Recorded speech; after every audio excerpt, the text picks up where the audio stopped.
ازيكم عاملين ايه؟ يا رب تكونوا بخير. النهارده هنعمل لكم فيديو حلو جدا. احنا النهارده نزلنا خرجنا كده شويه نفك عن نفسنا. طبعا نزلنا بالكمامات وكل حاجه معانا والكحول كله. احنا بقى دلوقتي قاعدين قدام البحر، قاعده قدام البحر. بصوا كده، وحط الكرسي طبعا وقاعده، يعني قاعده بمزاج. وطبعا جمال اسكندريه بقى والبحر بقى وحاجات جميله جدا. طبعا اتمنى كل الناس تيجي اسكندريه، كل يعني الاماكن من اسكندريه جميله جدا. بس انا قاعده قدام البحر، البحر هو انا قاعده.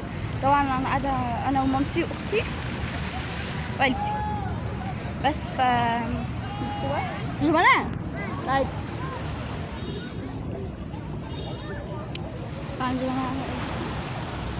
جمانة تعالي تعالي. متنسوش بقى تشتركوا في القناة وتفعلوا الجرس وتدوسوا لايك عشان انكم مشاهدة اكتر وتعجبكم ان شاء الله. وقولوا لي رايكم في الايس كاب ده.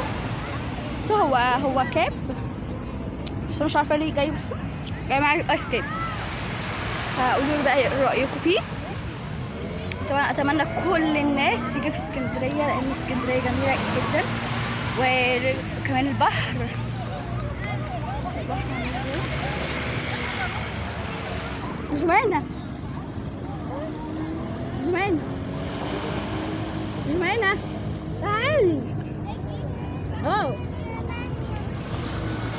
طبعا البحر جميلة جدا جدا جدا. عاوزة ايه؟ جمانة جمانة لا اشتركوا في القناة وفعلوا الجرس. قولي لهم طبعا احنا دلوقتي مع في المية.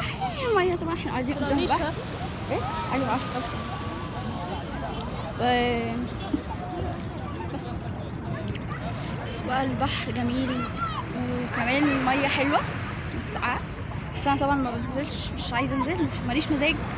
طبعا يعني المية مع ان الجو شتاء بس المية حلوة جدا وصافية كده ولونها جميل. واتمنى كل الناس تيجي اسكندرية عشان جو حلو جدا جدا.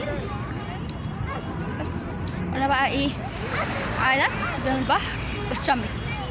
طبعا يعني ما عرفتش والله اعمل لكم اليوم كامل عشان انا اصلا كنتش نازله، بس طقت في دماغنا كده ان انا هننزل وكده فنزلنا. مكنتش اصور لكم حاجه والله. بس بصوا بقى البحر،